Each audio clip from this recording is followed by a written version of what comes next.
ఈ రోజున రకరకాల రంగాలకు సంబంధించినటువంటి గొప్ప గొప్ప వ్యక్తులు వాళ్ళు గుర్తింపు వస్తుందా రాదా అని కాదు, అది వాళ్ళ ఇంట్రెస్ట్ కొద్ది. ఈ రోజున ఇక్కడ ఒక్కొక్కరు శిల్పకళాకారులు ఉన్నారు, అలాగే కొన్ని art forms of village rural సంబంధించిన వాళ్ళు ఉన్నారు, సమయ గారు ఇట్లాగా అలాగే రకరకాల కవులు ఉన్నారు. వీళ్ళందరూ కూడాను ఆ పని చేసుకుంటూ వెళ్ళిపోయి అదే మా జీవితం, అదే మా ధ్యేయం అంటూ అలా ముందుకు వెళ్ళిపోయే దీంట్లో ఈ రోజున ప్రభుత్వాలు గుర్తించి వాళ్ళకి పద్మశ్రీ అవార్డులు ఇవ్వటం అన్నది, పద్మ అవార్డుతో గౌరవించుకోవడం అన్నది ఈ సందర్భంగా నేను వాళ్ళ గుర్తించినటువంటి భారత కేంద్ర ప్రభుత్వానికి నేను మనస్ఫూర్తిగా నా అభినందనలు తెలియజేస్తాను, నా సంతోషాన్ని వ్యక్తపరుస్తాను.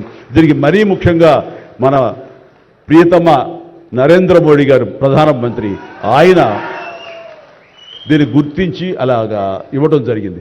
ఇక్కడ ఒక విషయం చెప్పొచ్చో చెప్పకూడదో తెలియదు కానీ ఒక విషయం చెప్తాను. మధ్యాహ్నం నాకు అవార్డు మీకు ఇవ్వాలనుకుంటున్నాము, మీకు మీ కన్ఫర్మేషన్ కానీ మీ యొక్క ఆమోదం మాకు తెలియాలంటూ హోమ్ డిపార్ట్మెంట్ నుంచి ఫోన్ ఇచ్చినప్పుడు ఒక షాకు లోన్ అయ్యాను. అప్పటికి ముందు నుంచి స్పెక్యులేషన్స్ ఉన్నాయి కానీ నాకు ఇవన్నీ కూడా వస్తాయి లేవో అనే దాని మీద ఎప్పుడో మీమాంస ఉండేది నాకు. వాళ్ళు చెప్పగానే సంతోషించాను. సో ఈవినింగ్ ఎన్నింటికి వస్తుందని వాళ్ళు 6-7 o'clock వస్తుంటే అప్పటి నుంచి అలా టీవీలు ముందు కూర్చున్నాను.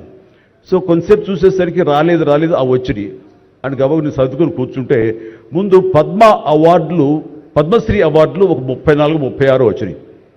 ఆ తర్వాత నెక్స్ట్ మందే కదా అనుకుంటూ అందరూ సర్దుగా రెండు పిల్లలు గొడవ చేయకండి, కూర్చోండి రే ఇష్యూగా నా పేరు వస్తుంది అంటూ కూర్చాను. అరగంట అయింది రాలేదు, గంట అయింది రాలేదు, గంటన్నర అయింది. ఆహా ఓరి బాబు ఏంటిది, ఏదైనా మళ్ళీ ఏమైనా మారుస్తారా, మనకి వచ్చే అవకాశం లేదని చిన్న మీమాంసలో ఉన్నారు. ఆ తర్వాత వచ్చిందనుకోండి, ఆ తర్వాత ఇదే డౌట్ నేను మన వెంకయ్యనాయుడు గారి ఇంటికి వెళ్ళి నేను ఆయన గౌరవంగా ఆయన సన్మానించుకున్నప్పుడు ఆయన ముందు చెబితే ఇదంతా కూడా నరేంద్ర మోడీ గారు ఒక ఆలోచన అండి. పద్మశ్రీ అవార్డులు చాలా బడుగు బలహీన వర్గాలకు సంబంధించినటువంటి చిన్న స్థాయి కళాకారులకు వచ్చింది.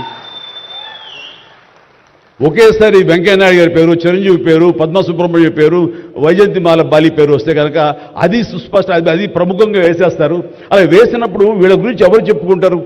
కాబట్టి వీళ్ళ గురించి చెప్పుకోవాలి అంటే గంటన్నర టైం మధ్యలో గ్యాప్ ఇవ్వండి.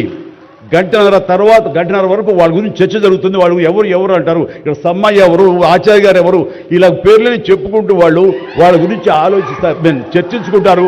వాళ్ళకి గుర్తింపు వస్తుంది. అది రిజిస్టర్ అయిన తర్వాత దెన్ చిరంజీవి వెంకయ్యనాయుడు గారు ఏంటప్పుడు ఇష్టం అన్నారు.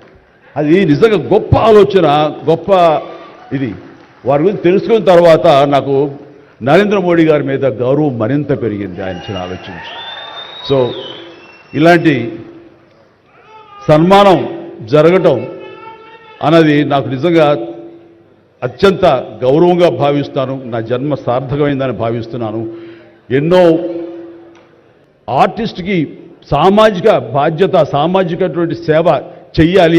అది నేను అనుకోను కాదు, ఏమీ కాదు, నాకు అనిపించి నా అభిమానులు అందరూ కలిపి వాళ్ళు ఎంతసేపటికి సినిమా థియేటర్లకో వాల్ పోస్టర్లకో పాలాభిషేకాలకో వీటి కొట్టుకోవడాలు వీటికి ఉండేటటువంటి కల్చర్ని మనం మార్చాలి అనే ఉద్దేశంతో వీళ్ళందరూ శక్తివంతులు. ఇలాంటి శక్తిని అన్గైడెడ్ మిస్సైల్లా ఉండకుండా దీని ఛానలైజ్ చేస్తే కనుక వీళ్ళ చేత సత్కార్యాలు మనం చేయించుకోవచ్చు అనే భావం నాకు late 90s వచ్చింది. అందులో భాగంగా ఆ రోజున బ్లడ్ దొరకక ఎంతోమంది మరణిస్తున్నారని తెలిసిన తర్వాత ఇంతమంది ప్రజానీకం ఉండి కేవలం బ్లడ్ అనేది హాస్పిటల్లోనో లేకపోతే ఫార్మస్యూటికల్స్లోనో దేడు దొరకదు మనకి. అది ఇంకో మనిషికి ఇస్తేనే దొరుకుతుంది. అలాంటిది మనుషుల్లో ఇన్స్పైర్ చేయక వాళ్ళు స్పందింపచేసే విధంగా ఎవరు ముందుకు రాక జరుగుతుంది. కాబట్టి నేను ఎందుకు చేయకూడదు? నా అభిమానులు అనేవాళ్ళు ఎస్ ప్రాణం ఇస్తామంటారు. ప్రాణం వద్దు, రక్తం ఇవ్వండి అంటూ నేను 25 సంవత్సరాల క్రితం ఇక్కడ బ్లడ్ బ్యాంక్ పెట్టిన తర్వాత ఈ ఉత్సాహం ఏమైనా పొంగులాగా ఉండి తర్వాత చల్లబడిపోతుందా అని అనుకున్నాను. కానీ లేదు, మీ అందరి ప్రభావంతో ఎక్కడ మంచి కార్యక్రమం కానీ పుట్టినరోజు కానీ శుభకార్యం చేయాలన్న ప్రతి ఒక్కరు రక్తదానం కోసం ముందుకు వస్తున్నారు, రక్తదానం ఇస్తున్నారు అంటే కనుక దానికి ప్రప్రథమంగా నడుం బిగించింది నేను, నా అభిమానం చెప్పలో గర్వంగా ఉంది నాకు ఈ రోజుకి. అలాగే మన కరోనా క్రైసిస్ వచ్చినప్పుడు బయటికి వెళ్ళే అవకాశం లేదు, ఉపాధి లేదు, ఇంటిలో కట్టుబడి ఉండాలి.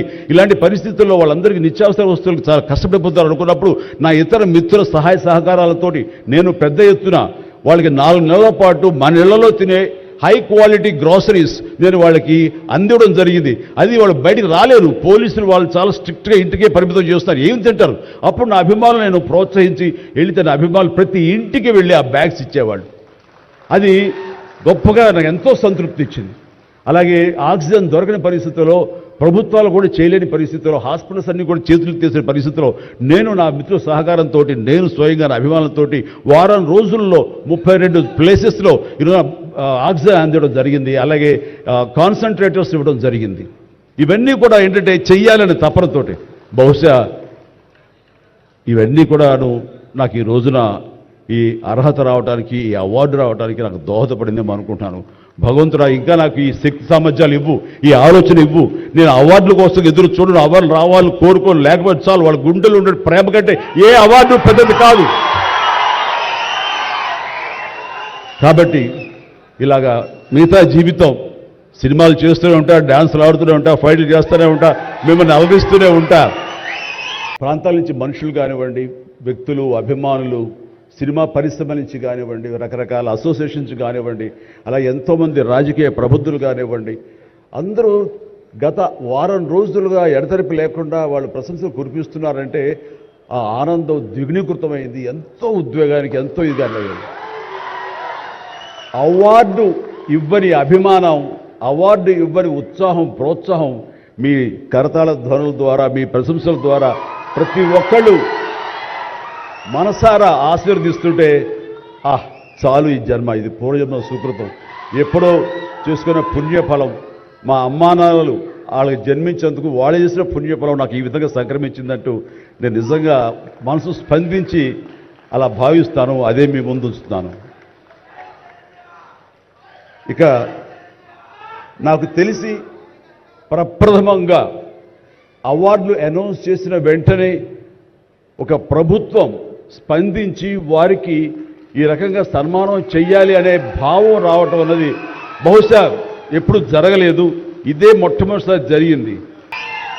అలాగే ఈ సేవా కార్యక్రమాలు కొనసాగిస్తూనే ఉంటాను.